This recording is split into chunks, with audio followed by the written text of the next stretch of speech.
gratuitement pour ne rien rater de nos prochaines vidéos. Premièrement, qu'est-ce que c'est qu'une peine de travaux forcés? C'est une peine privative de liberté qui est applicable notamment au délit. En République démocratique du Congo, il existe un cadre légal précis, le code pénal. Le code pénal datant de 1940 a été modifié plusieurs fois. Et selon la dernière modification, c'est à l'article 5 notamment que la peine de travaux forcés est fixée comme une peine applicable en droit congolais. Mais surtout, c'est l'article 6 bis qui nous donne quelque part les pistes pour l'exécution de cette peine de travaux forcés.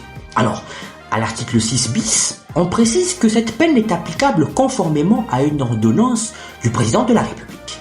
Problème, cette ordonnance n'existe pas à ce jour.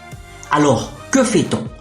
Est-ce que l'on laisse un vide juridique dans l'application de cette peine? Non, il y a un usage, une pratique congolaise dont nous allons parler. Mais surtout, restez jusqu'au bout pour voir ce que les avocats conseillent de Constant Mutamba devraient faire. Alors, la pratique congolaise assimile quelque peu la peine de travaux forcés à une peine de servitude pénale, dans la mesure où l'on conduit les infracteurs condamnés à cette peine en prison.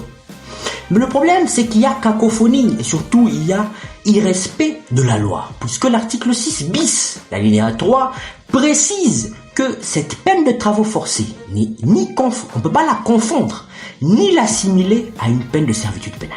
Il ne devrait donc pas y avoir cette pratique congolaise, une pratique qui est contraire à la loi. Mais par rapport à l'évolution, il est important de rappeler que ce code de 1940, bien qu'il a été modifié plusieurs fois, les dispositions relatives aux travaux forcés et même aux peines n'ont jamais été touchées à ce jour.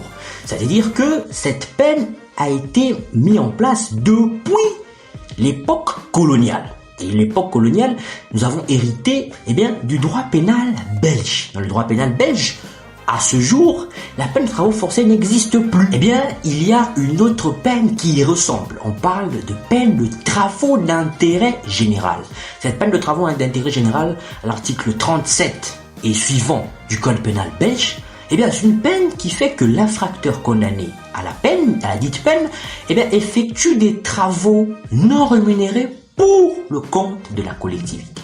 C'est drastiquement différent aux travaux forcés.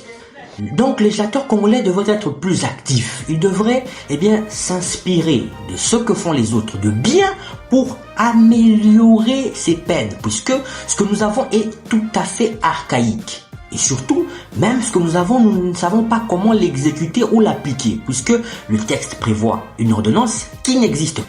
Il faut donc lever une option, soit